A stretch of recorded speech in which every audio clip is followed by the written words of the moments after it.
Guys, welcome back sa channel ni Alex and G.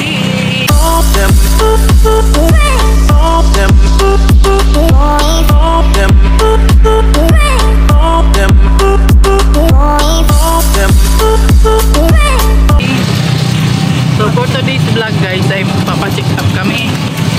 Kasi nga po, si Buking King masakit yung tiyan. Kahapon pa po yung sakit ng tiyan niya.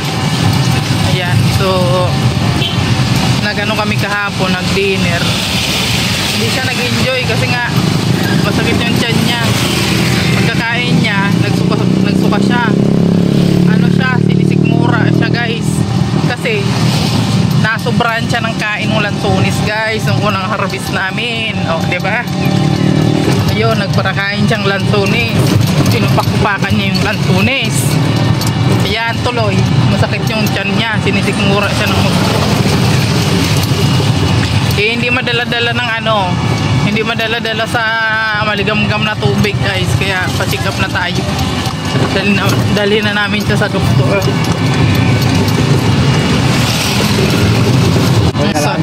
Ang sad ng baby namin. Nawala yung kadaldalan niya guys. Ay, nawala yung parakwinto niya guys. So, wala muna siyang kwento ngayon. Hindi muna siya magtotok ngayon guys. Kasi hindi maganda yung kanyang pakiramdam. Diba? Are you okay? You're not okay? Oh, hindi siya okay guys.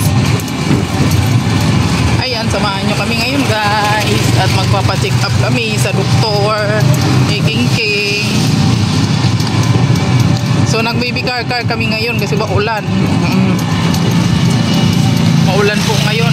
Saktong-sakto wala silang pasok kasi nga may low pressure na naman, may bagyo.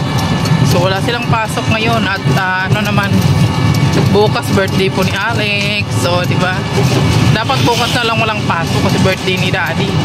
Kaso nga lang ngayon nag-cancel, diba?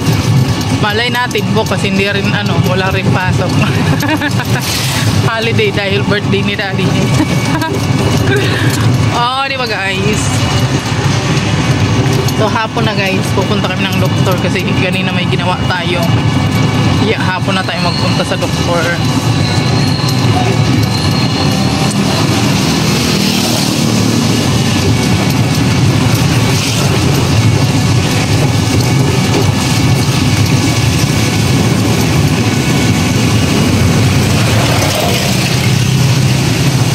Nakasimangot ang ating bebe.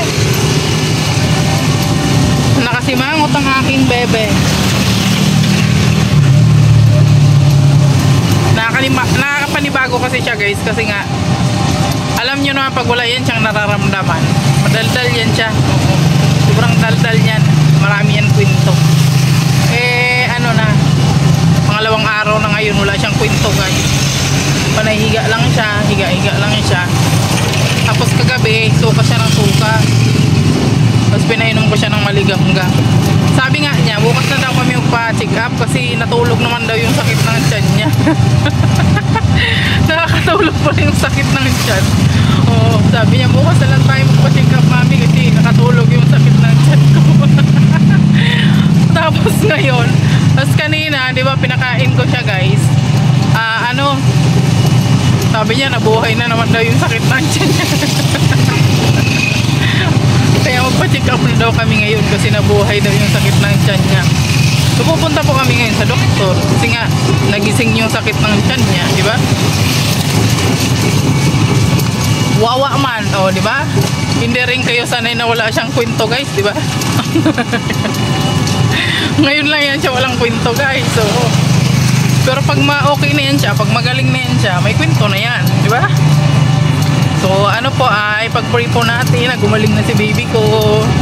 Ang baby naming mahal-mahal. Kasi maangot pati. Oh.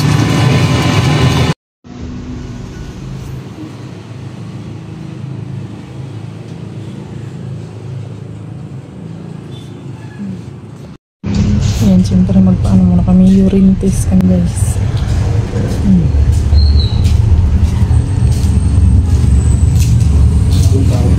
Ayan guys, tapos na kaming magpa-check up ni King King. Ayan, oh. At ang result, may UTI siya, guys. So, so ayan, ang dami niyang gamot, guys. So, apat-apat. Pambira, yan. Diba? Yan, mag-inom-inom ka kasi ng water, ha? Mag-inom ka ng water, ha? Ayan, kaya daw pala nag-ano siya, nagsusuka ata. Sumasakit yung tiyan niya kasi may UTI po siya.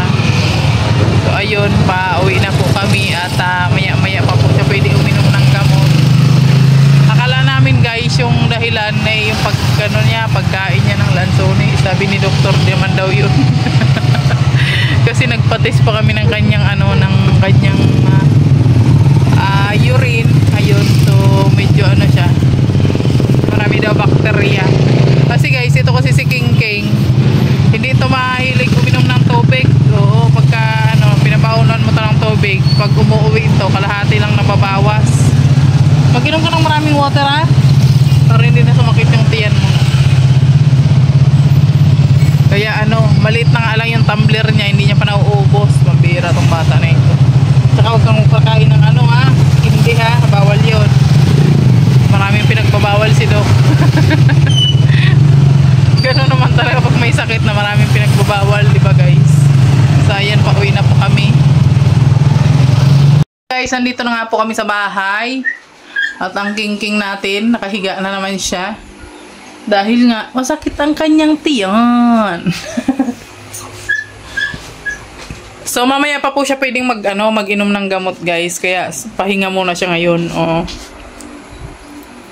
At ayan, hindi muna siya magkukulit ngayon, guys. Kasi nga, may siya nararamdaman. Oh, di ba? Hindi muna siya magkukwento ngayon, guys. So, hindi nyo muna maririnig yung kanyang boses ngayon, guys. Kasi nga, hindi maganda ang kanyang pakiramdam. So ayan, guys, hanggang dito na lang po yung ating vlog for today sa channel ni Alex and King. Please support po sa kanyang channel para sa kanyang future, guys. Ayan. So yung kinikita naman po nitong kanyang channel, guys, ay para sa kanyang future yan. Pero ang sinasahod po kasi ng kanyang channel, guys, every 6 months. Every 6 months lang po yan sumasahod, guys. Kaya sa isang taon, 2 beses lang siya sasahod, di ba? Pero at least, guys, kahit papaano nakakapag-ipon yung kanyang channel. So, yun naman po yung importante, di ba? At syempre yung kanyang yung revenue ng kanyang channel ay hindi po natin ginagalaw yan. Hindi natin pinapakialaman yan. Para pagka dumating yung araw, guys, ay so, ayun, guys, nantala yung ating balaga. Asa na ba tayo, guys? Nakalimutan ko lang yung sinasabi ko, guys. So, ayan. Thank you for watching. God bless you all. Hanggang dito na lang. Bye-bye. Bye-bye, baby. Ang tama lang ang bawal.